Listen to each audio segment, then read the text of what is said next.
USA president Donald Trump teatas karmilt, et tal ei ole plaanis pikendada Iraaniga kehtivat relvarahu, mis lõpeb juba mõne tunni pärast. Ja seetõttu on USA valmis juba täna öösel Iraani massiivselt ründama. Kuigi hiljem ütles seesama Donald Trump mööda minnes, et ta on juba relvarahu pikendanud. Ja väidetavalt just praegu. USA asepresident J.D. Vance pidi lendama Islamabadi, et pidada läbirääkimisi iraanlastega, kuigi iraanlased ise pole siiani nende läbirääkimiste osalemist kinnitanud. Donald Trump ise näib üha segaduses olevat, sest pühapäeval ütles ta ajakirjanikele, et rahulepe Iraaniga peaks olema saavutatud juba esmaspäevaks.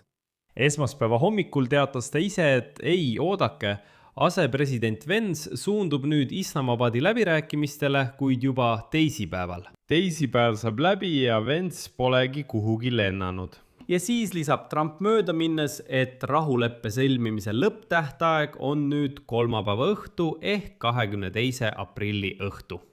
Ja üldiselt ei usu Pakistani vahendajad enam, et leping lähiajal sõlmitakse, vaid paluvad lihtsalt, et Donald Trump pikendaks oma järjekordset ülimalt karmilt kõlavat ultimaatumite tähtaega. Üldiselt kogu selles segaduses, mis üldse läbirääkimistega toimub, räägimegi nüüd sellest. Minu nimi on Aleksei Petšer, arutame seda teemat koos. Aga enne kui alustame seda saadet, palun tellige kanal, pange like, kirjutage ükskõik milline kommentaar ja kindlasti liituge minu Telegrami kanaliga Petši News, mille link on selle video kirjelduses. Nii, lääne analüütikud juba naeravad, et Donald Trump tõi kasutusele uue mõiste, rahuudu, analoogiliselt sõjauduga. Nimelt on olemas sõjaudu, kui kõik on varjatud ja arusaamatu, aga Trump tõi välja uue mõiste, rahuudu. Miks? Sest Trumpi avaldused läbirääkimiste kohta Iraaniga ajavad juba lihtsalt hulluks. Trump teatas, et tal ei ole erilist soovi jätkata vaherahu Iraaniga pärast uut tähtaega, mis pidi lõppema täna õhtul, kuid nüüd lõpeb homme, 22. aprilli õhtul. Kiievi aja järgi on see kell 3 öösel. Ja edasi Trumpi tsitaat. Ma ei taha seda teha. Pole eriti palju aega, sest kuni mõlemad pooled selleni jõuavad, nagu te teate, on neile juba antud roheline tuli edasi liikuda. Kuigi ma teadsin niigi, et nad teevad seda. Ma arvan, et neil polnud valikut. Nad peavad pidama läbirääkimisi. Paras sõnasalat. Trump ütles ka, et USA taas alustab rünnakuid Iraani vastu, kui Teheraniga ei sõlmita lähiajal kokkulepet. Tsitaat. Ma eeldan, et me hakkame pommitama, sest arvan, et see on parim lähenemine, millega alustada. Me oleme tegudeks valmis. Ma mõtlen, et sõjavägi on juba valmis lahingusse minema. Mõlemad pooled kasutasid vaherahu selleks, et varusid täiendada. Iraanil on tugev stiimul USA-ga kokkuleppe sõlmimiseks. Iraani rahvas on tõesti imeline, kuid nende juhtkond on verejanuline. Kui Iraan sõlmib kokkuleppe, võib ta taas saada tugevaks riigiks, taas suurepäraseks maaks. Aga tegelikkus on see, et Trump on juba oma enda vaherahu ultimaatumit pikendanud, kuid tegi seda väga kavalalt.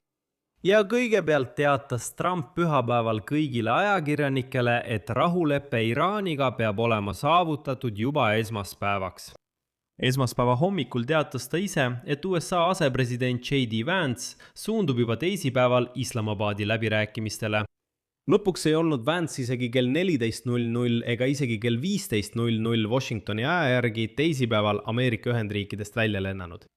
Trump tahab, et sõda lõpeks kohe ja tema tingimustel, kuid relvarahu kehtivusaja lõpuni oli jäänud vaid mõned tunnid. Iraan kontrollib endiselt Hormuzi väina. Ja osapooled ei ole siiani suutnud isegi kohtumist kokku leppida, rääkimata milleski kokkuleppimisest.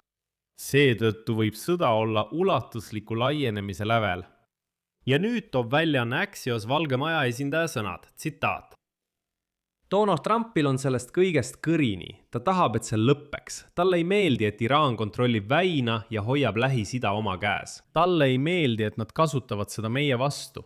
Ta ei taha enam sõdida, aga ta sõdib, kui peab seda vajalikuks.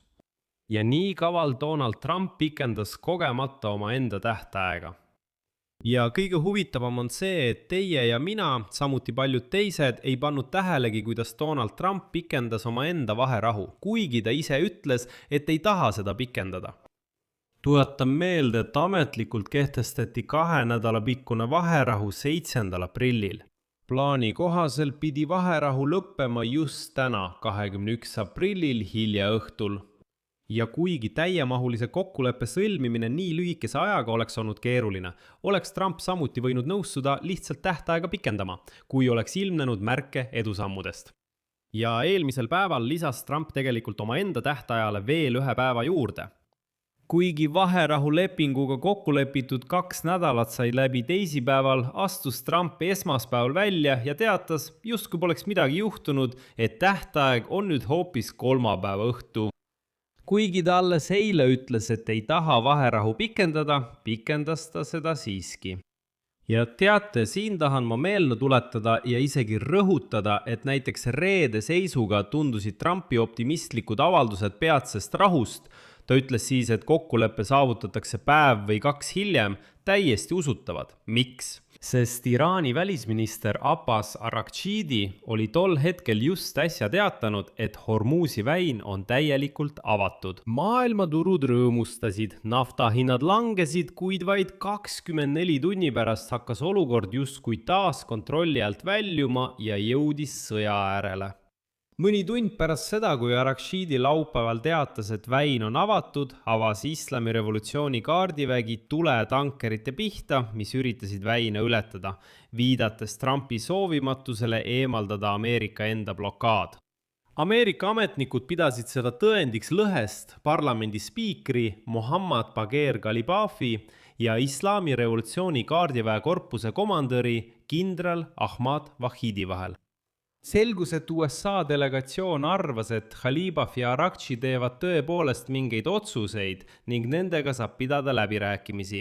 Aga tegelikult selgus, et nii Ghalibaf kui ka Araghchi on vaid etturid ning kõik otsused teeb Islami revolutsiooni kaardiväe korpuse juhtkond, kes olid tegelikult USA-ga rahuleppe vastu ja läbirääkimistel ei osalenud. Ameerika ametnikud kinnitavad, et praegu on Teheranis tõepoolest nende fraktsioonide vahel lõhe ning pole üldse teada, kes võidab. Lihtsamalt öeldes ei teata isegi Teheranis, kes riigis tegelikult peamine on. Kas poliitikud ja parlamendiliikmed, diplomaadid või siiski Islami revolutsiooni kaardiväe korpuse võitlejad.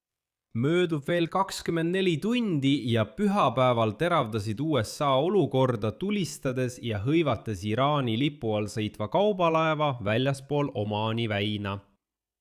Aga tegelikult just Donald Trumpi pidevad kommentaarid ainult süvendasid segadust, kuna ta kõigub ähvarduste ja optimismi vahel. Ja olgem ausad ka ebaaususe vahel.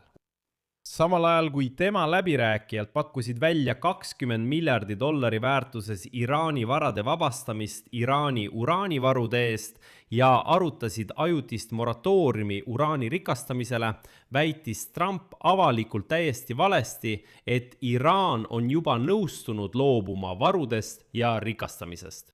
Ja et väidetavalt pole selleks üldse vaja vahendite vabastamist. Tuletan meelde, just seda Trump väitiski. Kui läbirääkimised ummikusse jooksid, tegi Trump veelgi vastuolulisemaid avaldusi selle kohta, kes tema meeskonnas Pakistani läbirääkimistele saadetakse ja millal.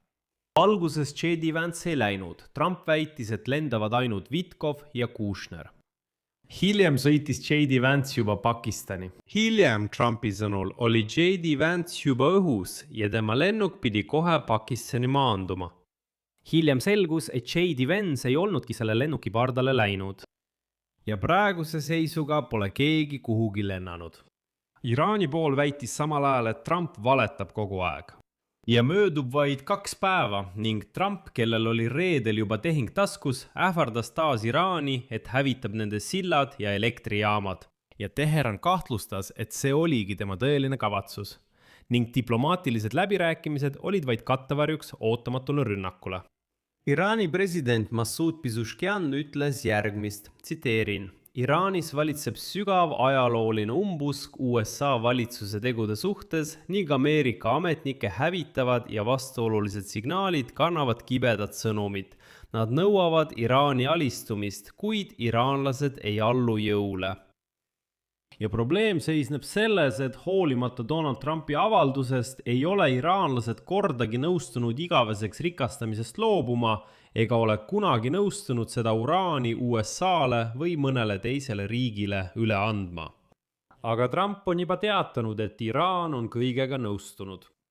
Nüüd ütlevad Trumpi administratsiooni esindajad, et tema, see tähendab Trump, tõenäoliselt vabastab Iraani varad, kui sõlmitakse kasulik tehing. Trump aga kinnitab jätkuvalt, et ta ei astu sellist sammu. Samal ajal arutavad Trump ja tema meeskond praegu, kuidas võiks taasalustamine välja näha. Taas alustatud sõjaline kampaania, sealhulgas kas tasub proovida vallutada strateegiliselt tähtis Harki saar. Trump on väitnud, et 28. veebruaril alanud pommitamiskampaania lõpeb 6 nädala jooksul ja ta hoolitses selle eest, et tähtaega järgitaks. Kuid tema administratsiooni ametnike sõnul võis see olla vaid sõja esimene etapp ning ees võib oodata veelgi aktiivsem faas. Sest isegi piirangute pikendatud režiim, mille Trump kehtestas, ei näi viivat rahulepinguni juba kolmapäeva õhtuks. Siia panen 3 punkti. Kirjutage oma arvamus ja järeldused selle saate kommentaaridesse. Tellige kanal, vajutage kellukesele ja ärge unustage vajutada meeldib nuppu. Kui soovite selle YouTube'i kanali tööd toetada, olen teile selle eest tänulik. Seda saab teha mis tahes annetuse või tasulise sponsortellimuse kaudu, kasutades selle video kirjelduses olevaid linke ja andmeid või QR-koodi. Sellega on kõik. Hoolitsege enda eest. Kõike head!